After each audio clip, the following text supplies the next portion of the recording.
दोस्तों, स्वागत है आपका आपके अपने YouTube चैनल कैरियर मेकर्स में।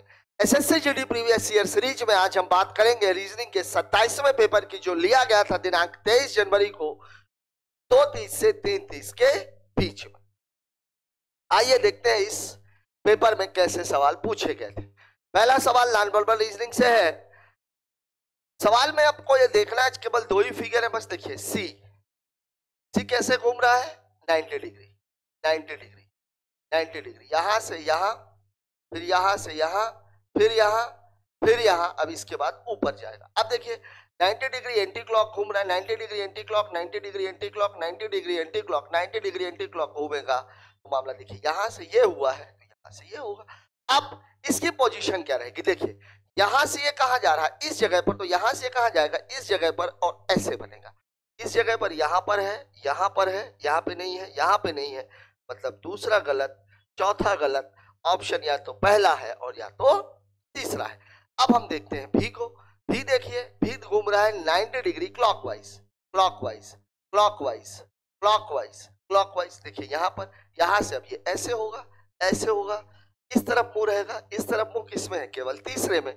उत्तर तीसरा होना चाहिए। और देखिए पोजीशन में, देखिए यहां से बीच में, बीच के बाद नीचे, नीचे के बाद फिर ऊपर, ऊपर के बाद फिर बीच में, बीच के बाद फिर नीचे, मतलब उत्तर हो जाएगा हमारा ऑप्शन नंबर 3। ठीक है, कुछ नहीं है, केवल ये वाली जो पोजीशन है सी। देखिए भी यहाँ पे ऐसे ही आ गया था, तो इसके बाद ऐसे बनेगा, उसमें बना हुआ है। सी देखिए यहाँ पर ऐसे आ गया था, अब इसके बाद ऐसे बना हुआ, ये ऐसे बनेगा। लोकेशन आपको देखनी थी, ऊपर नीचे, नीचे फिर ऊपर, फिर बीच में, फिर चला जाएगा। ठीक है, बात करते हैं अगले सवाल की। सवाल किसका है, सवाल है आपका मैथमेटिकल सीरीज का। यहां पर हमें सबसे पहले क्या देखना होता है, भाग। भाग तो पूरा पूरा जा रहा है। ठीक है, यहां अगर मैं देखूं तो ये मामला थोड़ा ज्यादा गड़बड़ है। गड़बड़ क्यों है, क्योंकि ये पूरा मामला कितना है, 384 का प्लस 8 और माइनस कितना हो जाएगा, तो 6, 390 आएगा उत्तर। और उत्तर आ कितना रहा वास्तव में। अब या तो मैं, अगर मैं ये धन और ऋण बदलता हूं, मतलब भाग और गुणे को मैं यही रहने देता हूं, धन और ऋण बदलता हूं, तो भी सवाल में कोई चेंज आने वाला नहीं है। मतलब धन और ऋण वाले ऑप्शन से कोई फर्क पड़ने वाला नहीं है सवाल में। हमारे लिए जो दिक्कत पैदा कर रहा है वो कर रहा है गुणा। गुणे को आपको बदलना पड़ेगा, गुणे को आपको बदलना पड़ेगा। तो ये दोनों चीजें आपके को फोकस करनी है। ठीक है, पहले मैं भाग और गुणे को बदलते हैं। यहां अगर मैं भाग कर दूंगा तो 24 भागे कितना हो जाएगा, 16, और धन कितना हो जाएगा 8, पूरा पूरा भाग ही नहीं जाएगा। ठीक है, यहाँ अगर मैं गुणा ले भी आता हूं तो बहुत ज्यादा अंतर नहीं पड़ना, क्योंकि भाग ही पूरा पूरा नहीं जा रहा। यहाँ गुणा भी आप लेकर क्या होगा, बहुत ज्यादा हो जाएगा, मतलब दूसरा ऑप्शन भी गलत। गुणे और ऋण की बात अगर मैं करूं, गुणे और ऋण की, ऋण को यहां ले आते हैं, मतलब 24 माइनस 16 धन 8 गुणे 36 भागे 18। 18 दूनी 36, 8 दूनी 16, 16, और ये कितना है, ये तो प्लस है, ये माइनस है, और ये 24, ये दोनों तो कैंसिल हो जाएंगे। बचेगा कितना उत्तर, 24। दिया कितना हुआ है, 30। मतलब इससे भी सवाल में उत्तर नहीं आ रहा गुणे और ऋण को। तो अब एक काम करते हैं, प्लस और भागे को अगर मैं बदलूं तो प्लस और भागे को बदल सकते हैं। प्लस और भाग, भाग 8, 8 दूनी 16, 24 दूनी 48। ठीक है, इसको कर लेते हैं प्लस और भाग को, तो 24 गुणे 16 भागे 8 माइनस 36 धन 18। देखते हैं शायद इससे उत्तर निकलेगा। 8 दूनी 16, 24 दूनी 48 माइनस 36 प्लस 18। 48 में 18 जोड़ दीजिए, 48 में से 36 घटाएंगे 12, 12 में 18 जोड़ेंगे, उत्तर कितना हो जाएगा 30। मतलब मेरा उत्तर सही है, प्लस और भागे। अब यहां देखिए क्या हुआ, यहां पर पहला ऑप्शन तो तुरंत में ही गलत था। हमारा फोकस था दूसरे और तीसरे पर, लेकिन वहां से उत्तर निकला नहीं, और पहला तो हमने पहले ही कट कर दिया था। अब हमारे पास केवल एक ऑप्शन बचा हुआ था, वो था ऑप्शन नंबर 4। तो आप इसको डायरेक्ट टिक भी कर सकते थे, लेकिन डायरेक्ट टिक करने की बजाय बेहतर ये होगा कि आप उसको एक बार चेक कर लें। ठीक है, बात कर लेते हैं अगले सवाल की। अगला क्वेश्चन हमसे क्या कह रहा है, हाँ अगला क्वेश्चन किसका है, कोडिंग का। एक्स, एक्स की वैल्यू कितनी होती है, 24, 24 के बाद 1, 1 के बाद तो खाली स्थान है। जी का नंबर कितना होता है 7 और ये कितना होता है 10। यहाँ पर अंतर 3 का है। यहाँ पर भी देखें तो ये 27 हो जाएगा, चूंकि प्लस 26 अगर कर दोगे तो यहाँ भी अंतर कितने का 3 का। ठीक है, तो यहाँ पर भी अंतर कितने का होना चाहिए 3 का, मतलब होना कितना चाहिए था 4, और 4 का मतलब क्या होता है डी, और डी वाला ऑप्शन केवल एक ही दिया हुआ है और वो है DBIF। बाकी आपको कुछ भी चेक करने की जरूरत नहीं है। ठीक है, बात करते हैं अगले सवाल की। अगला सवाल हमारा फिर से मैथमेटिकल सीरीज का। यहां मैंने आप लोगों को बताया था कि सबसे पहला भाग और गुणा एक साथ है तो कैलकुलेशन, इसको कैलकुलेट कर लीजिए।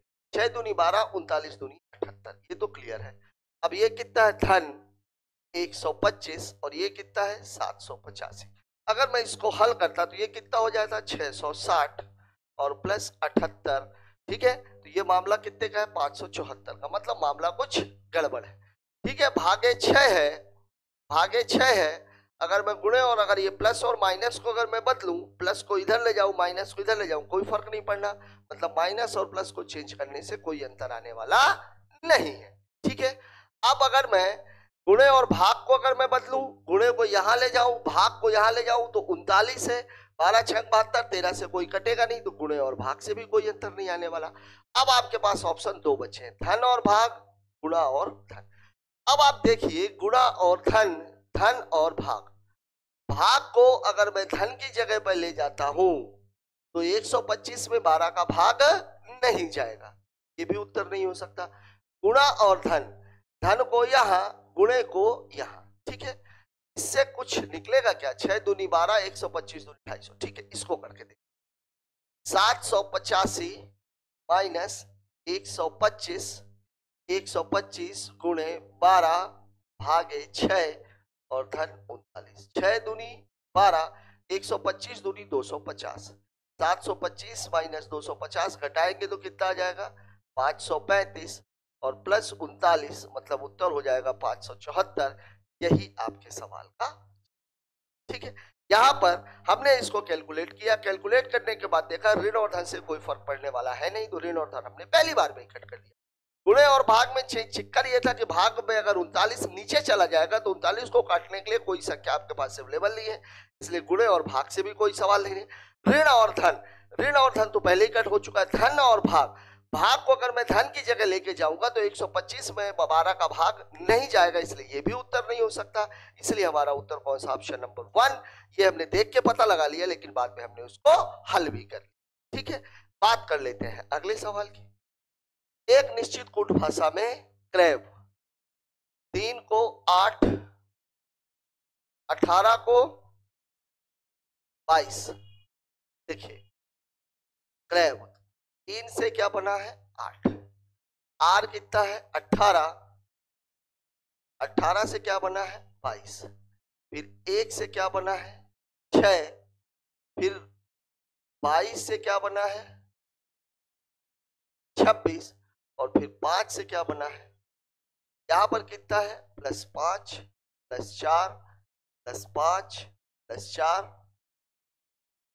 ठीक है, तो 5 में आगे और पीछे 5 5 है जोड़ना है, आगे और पीछे। देखिए बी का नंबर कितना है 2, 5 जोड़ देंगे 7, और 7 किसका होता है, केवल यही है, यही उत्तर हो जाएगा। ठीक है, आपको और कुछ करना ही नहीं है।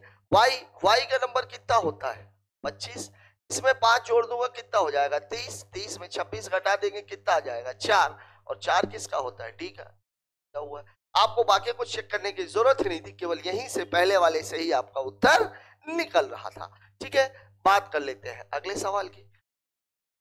अगला क्वेश्चन, ओह, इस टाइप की सीरीज के लिए मैंने आप लोगों को बताया था 2 छोटे नंबर्स पर या तो उनको जोड़ने के बाद, या तो उनको घटाने के बाद, या तो उनको गुणा करने के बाद कोई ना कोई क्रिया की जाती है, कुछ ना कुछ जोड़ा जाता है, घटाया जाता है या गुणा किया जाता है। मतलब आपका फोकस हमेशा दोनों छोटे नंबरों पर होना चाहिए और उसके बाद आपको बड़ा नंबर निकालना है। ठीक है, अब यहां देखिए अगर मैं इनकी बात करूं तो 8 4 12, 12 का भाग अगर मैं इसमें दूंगा 256 में तो नहीं जाएगा। ठीक है, इन दोनों को अगर मैं घटा दूं तो कितना आ जाएगा 4, 4 अगर आएगा तो 4 6 24, 4 6 24, 4 चौके 16, 64 का गुणा। यहां अगर मैं घटा हुआ तो कितना आ जाएगा 7, 7 में भी 64 का पूरा होना चाहिए, तो 7 चौक 28, 4 दिया हुआ है मतलब घटाने वाला मामला गड़बड़ है। अब तीसरा तरीका होता है गुणा करना, तो 8 चौके 32, 32, 32 में 8 का गुणा करेंगे तो कितना हो जाएगा 256, ठीक है। 9 दूनी 18, 18 में 8 का गुणा करेंगे तो कितना हो जाएगा 144, ठीक है। इन दोनों को मैंने गुणा किया, ठीक। अब आपको यही चीज यहां पर भी 7 तिरिक 21, 21 में 8 का गुणा होगा तो इकाई का काट आना चाहिए, लेकिन 2 है, गलत। 8 पंचे 40, 40 में 8 का गुणा करेंगे 0 तो ठीक है, लेकिन 8 चौके 32, 320 आना चाहिए, नहीं है। 9 छक्का 54, 54 में 8 का गुणा, 54 में 8 का गुणा, शायद यही है उत्तर। 8 चौके 32, 8 पंचे 40 और 3 43, यही आपका उत्तर। 9 चौके 36, देखिए यहां करते तो 36 गुणे 8, 8 छंग 48, ये तो ठीक था। 8 तिरिक 24 और 4 28, 288 आना चाहिए था, लेकिन दिया कितना है 258, ये हमारा उत्तर हो जाएगा ऑप्शन नंबर 3। बात करते हैं अगले सवाल की। अगला सवाल किससे? अगला सवाल है हमारा डिक्शनरी से। भी से आपको कुछ मिलने जुलने वाला है नहीं, ई से भी आपको कुछ मिलने जुलने वाला है नहीं।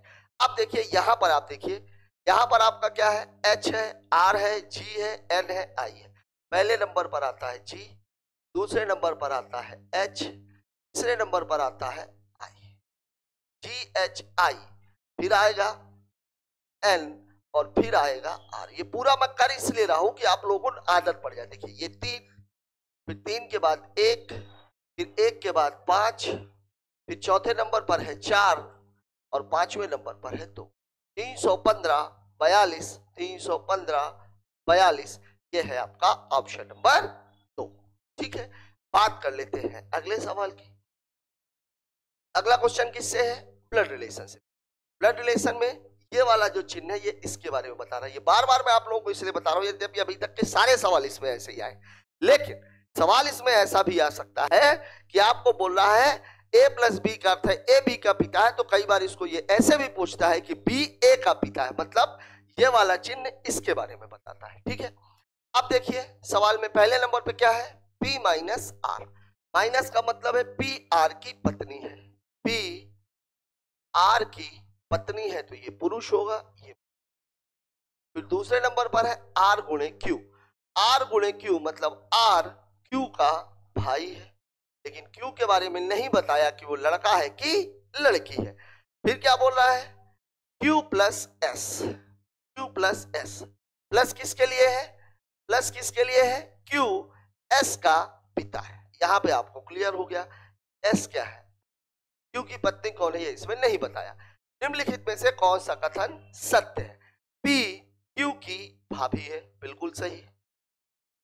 पी क्यू की भाभी है। क्यू पी की भाभी है, गलत। पी एस की भाभी है, गलत। पी आर की भाभी है, गलत। आर की तो वो पत्नी है, मतलब उत्तर हो जाएगा हमारा ऑप्शन नंबर 1, ये भी ठीक है। इसमें कई बार आप लोगों ने देखा होगा, ये भी पूछा जाता है कि कौन सा कथन असत्य है। उत्तर तो हमें पहले में ही मिल गया था, ठीक है। बात कर लेते हैं अगले सवाल की। कोडिंग, कोडिंग फिर से नंबरिंग कर लीजिए। देखिए एस का नंबर कितना है, स्टूडेंट होता है 19। बी का नंबर कितना है 22, वाई का नंबर कितना है 25, फिर ये क्वेश्चन मार्क है, और ई का नंबर कितना है 5। देखिए यहाँ 3, यहाँ भी 3, अब यहाँ भी 3 और यहाँ भी 3, 25 3 28, और 28 और 3 देखिए यही है, 28 और 3 31। अब इसका निकालना है तो 28 में से 26 घटा देंगे, 2 आ जाएगा, और 2 किसका नंबर होता है, बी का, बी का। ए वाले दोनों गलत। अब देखिए इसको देख लेते हैं, टी को। टी का नंबर कितना होता है, टीचर, टीचर कितना होता है 20। इसके बाद भी कितना है 22। एक्स, एक्स कितना है 24। फिर खाली जगह फिर कितना है, देखिए यहाँ पर कितने का 2 का, यहाँ पर कितने का 2 का, फिर 2 का होना चाहिए, 2 कितना होगा 26, और फिर 2 का होना चाहिए, तो ये कितना है 28, और ये 28 है ही। 26 जोड़ोगे तो 28 ही आएगा। अब 26 किसका नंबर होता है, जेड का, मतलब बी के बाद जेड आना चाहिए, मतलब आपका उत्तर है option number 1, B Z A, ठीक है। बात कर लेते हैं अगले सवाल की। अगला सवाल देखते हैं हमसे क्या कह रहा है। अब ये किसका है, देखिए यहां पर mn ये नीचे रखा हुआ है। अभी तक के ज्यादातर सवालों में तभी एक सवाल दो सवाल ऐसे आए थे, mn नीचे रखा हुआ, मतलब बात मिरर इमेज की नहीं हो रही है, बात किसकी हो रही है। अगर मिरर नीचे रख दिया गया है मतलब मामला वाटर इमेज का है, और वाटर इमेज में ऊपर का नीचे, नीचे का ऊपर, लेफ्ट राइट का कोई सवाल नहीं है, ठीक है। अब देखिए x तो सभी में एक ही जैसा बनेगा, इसमें नहीं बना हुआ है। सी भी एक ही जैसा, क्योंकि सी में चेंज होने का सवाल ही पैदा नहीं हो रहा, लेकिन इसमें चेंज कर दिया, ये भी गलत। अब इन दोनों में आप कंपेयर कर लो, यू क्यू को आप देख लो, क्यू को केवल क्यू को, यू तो एक ही जैसा है, क्यू को आप देख लोगे तो आपका उत्तर मिल जाएगा। देखिए क्यू, पुच्छी जब इस तरफ है तो पुच्छी इसी तरफ रहेगी, इस तरफ मिरर इमेज में जाती है, वाटर इमेज में नहीं, मतलब उत्तर हो जाएगा आपका ऑप्शन नंबर 3, क्योंकि पहला वाला भी गलत है, ठीक है। अब बाकी आपको चेक करने की आवश्यकता नहीं है, क्योंकि आपको आपका उत्तर मिल चुका है, ठीक है। बात करते हैं अगले सवाल की। अगला सवाल हमारा किससे है, अगला सवाल है हमारा एम्बेडेड फिगर से, ठीक है। अब एम्बेडेड फिगर से देखिए, त्रिभुज है फिर वर्ग है, ठीक है। अब त्रिभुज के बाद वर्ग, इसमें तो मुझे दिख नहीं रहा कहीं पर भी त्रिभुज के बाद वर्ग, इसलिए तो हो नहीं सकता। इसमें देखो जरा, त्रिभुज के बाद वर्ग दिख रहा है क्या, त्रिभुज के बाद स्क्वायर कहीं नहीं दिख रहा, ये भी नहीं हो सकता। यहाँ देखिए त्रिभुज के बाद स्क्वायर कहीं नहीं है, मतलब उत्तर तो हमारा तीसरा नंबर ही है। अब ये देखना है, ये वाला जो त्रिभुज है उसके बाद जो स्क्वायर है, स्क्वायर के बाद फिर ये दो लाइनें हैं कहां पे। आप अगर गौर से देखिए ये वाले त्रिभुज को देखो जरा आप, ये हमारा त्रिभुज है और इसी के साथ लगा हुआ ये स्क्वायर है, और इसी के साथ लगा हुआ ये मेरी लाइन है। अब देखो आप, ये वाले फिगर में और वो वाले फिगर में कोई फर्क दिख, लाल से बनाया है, कोई अंतर नहीं है, मतलब मेरा जो आंसर है वो है ऑप्शन नंबर 3, ठीक है। बात करते हैं अगले सवाल की। अगला क्वेश्चन हमारा किससे है, अगला क्वेश्चन है हमारा वृत्ताकार सर्कुलर सीटिंग, ठीक है। कितने लोग बैठे हुए हैं, 6, ये 2 4 6, ये क्या है बायां लेफ्ट, और ये क्या है दायां, ठीक है।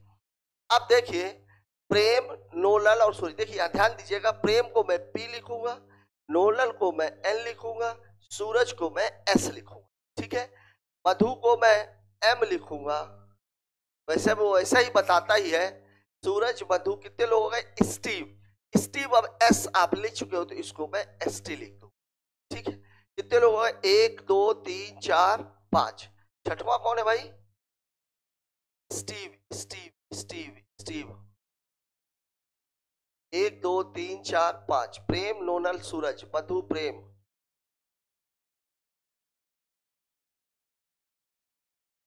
राज है, राज को आप, ठीक।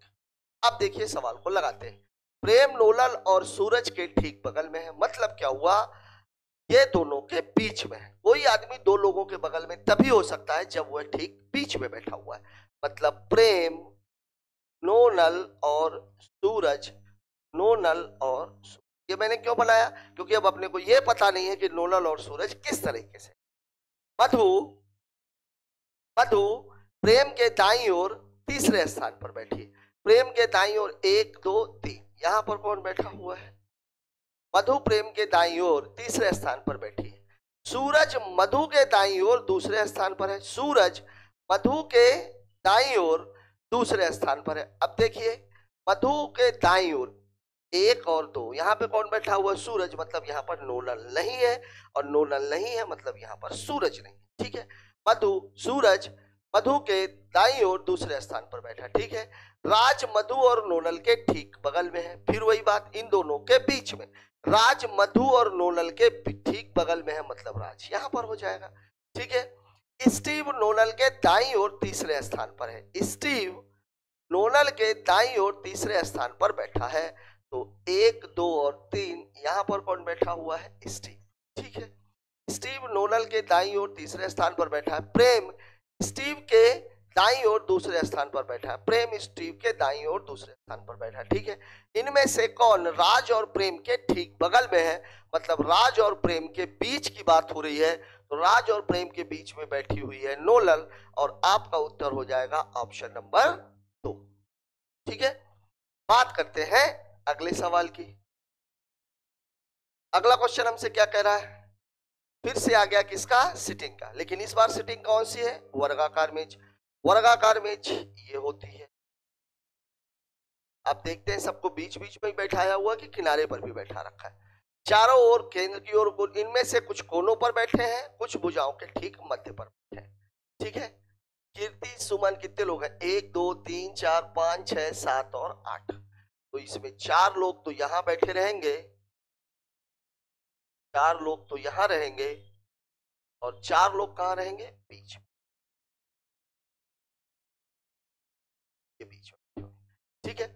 अब आपको बोला कुछ भुजाओं के ठीक मध्य में, कीर्ति शुभ के बाईं ओर तीसरे स्थान पर बैठी। यहां ध्यान दीजिएगा ये सर्कुलर ही रहता है, बायां इसका इधर ही रहेगा और दायां इसका इधर ही रहने वाला, ठीक है। क्या बोल रहा है, कीर्ति शुभ के बाईं ओर तीसरे, कीर्ति किसी एक कोने पर बैठी है, कीर्ति शुभ के बाईं ओर कोने पर बैठी है, कीर्ति शुभ के बाईं ओर तीसरे स्थान पर है। चलिए यहां मैं बैठा देता हूं शुभ को, 1 2 3, यहां कौन बैठ जाएगी, कीर्ति, और कीर्ति किसी कोने पर बैठी है कीर्ति किसी कोने पर बैठी है।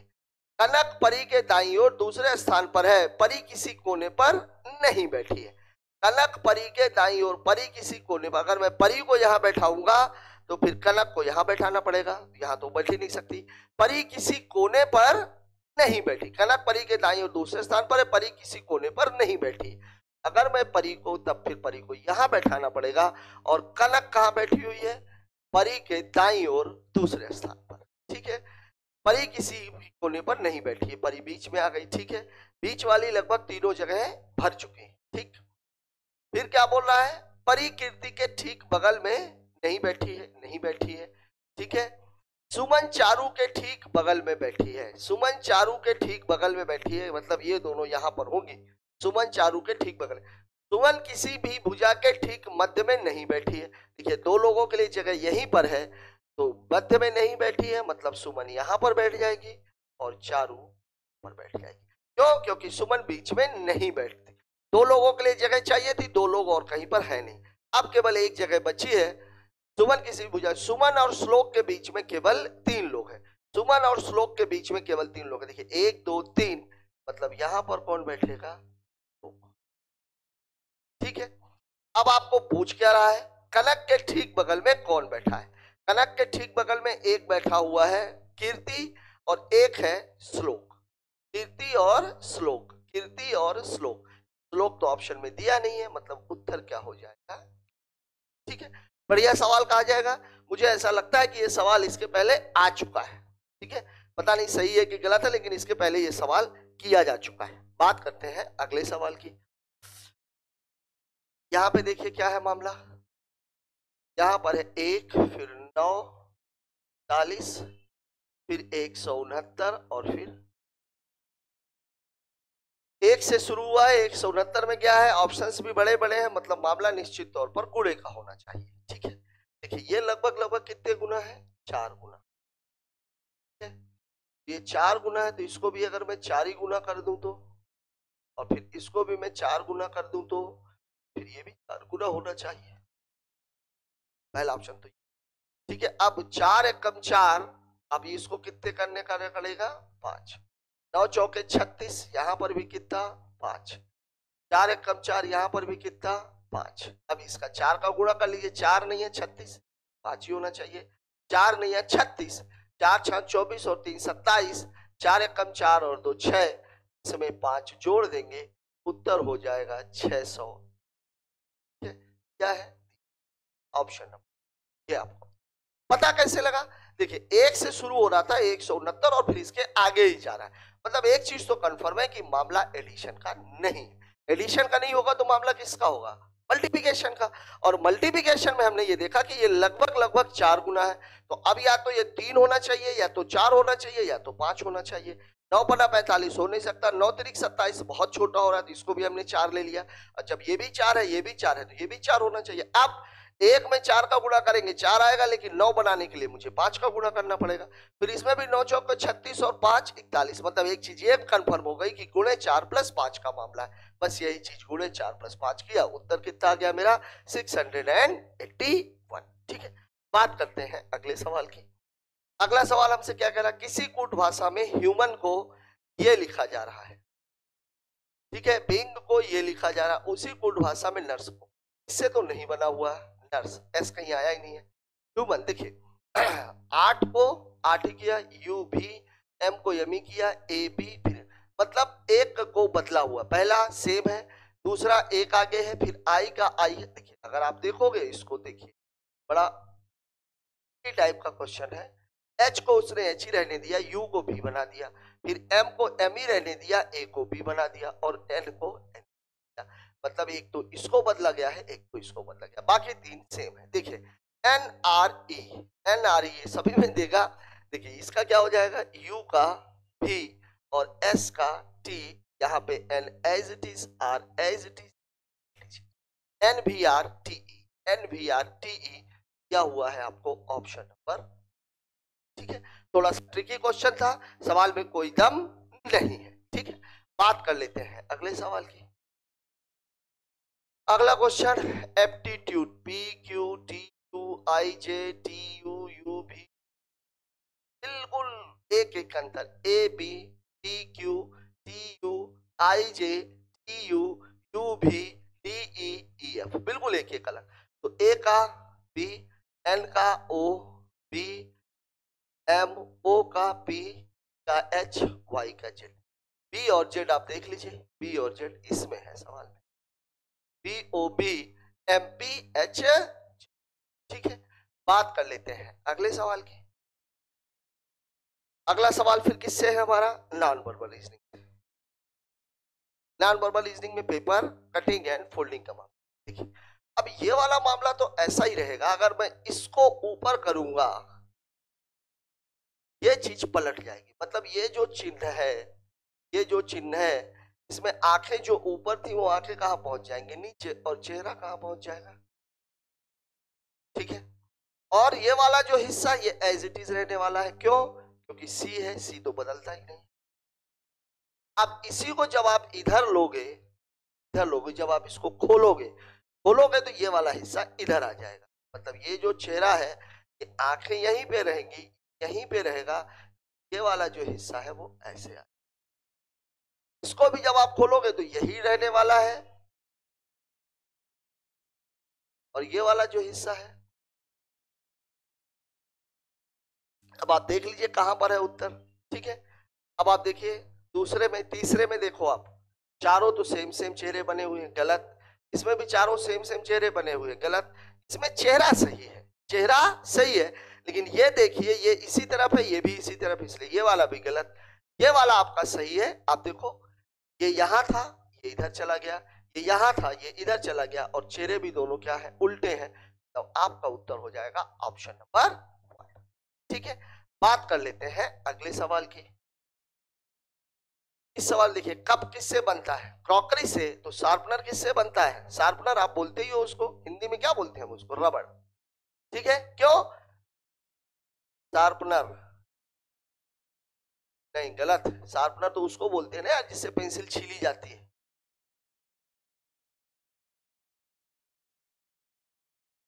क्रॉकरी का एक हिस्सा कप है, तो शार्पनर किसका हिस्सा हो जाएगा, लेखन सामग्री का। इसका उत्तर हो जाएगा ऑप्शन नंबर 4। ठीक है,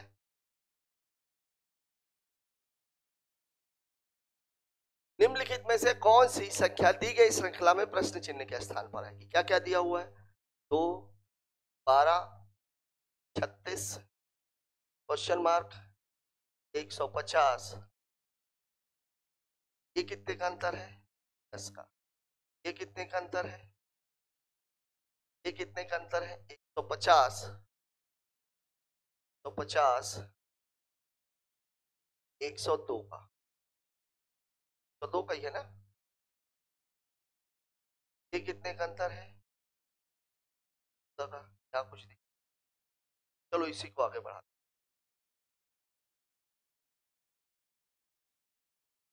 24 और 14 कितना हो जाएगा, 24 4 28 10 38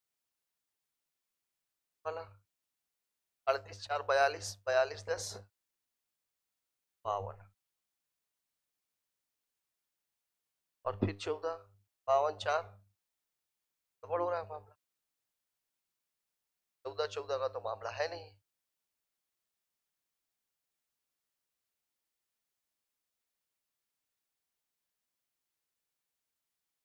काम करते हैं, अगर मैं इसको 50 लूं मान लो,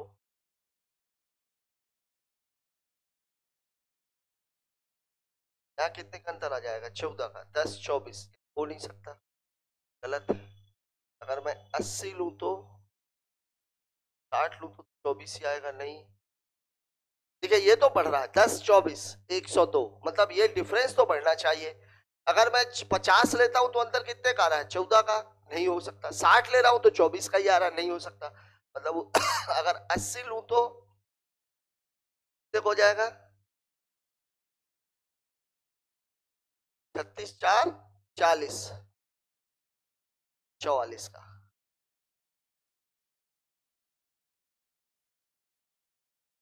मामला क्या बनेगा, सेट हो रहा है कि नहीं।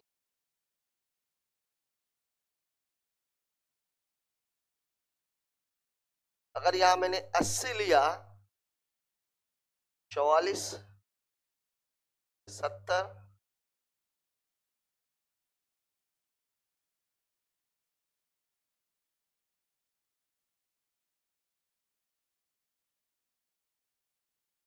ये तो ठीक दिख रहा है। ये कितने का अंतर है, 32 का। ये कितने का अंतर है, 26 का। ये कितने का अंतर है, ये कितने का अंतर है, 14। यहाँ देखिए 6 6, ये बिल्कुल सही। मतलब उत्तर कितना है, 80। सवाल में पकड़ने के लिए इसमें ज्यादा कुछ था नहीं, क्योंकि इधर 3 संख्याएं है, संख्या है।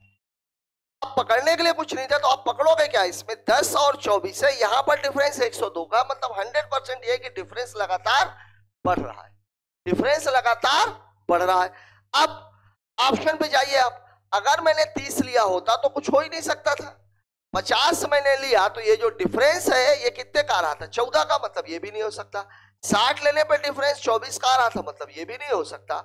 बचा कितना, 80। 80 को जब मैंने लिया तो 44 का, तो यहाँ डिफरेंस मुझे बढ़ता हुआ दिखा, 10 24 44 70 102।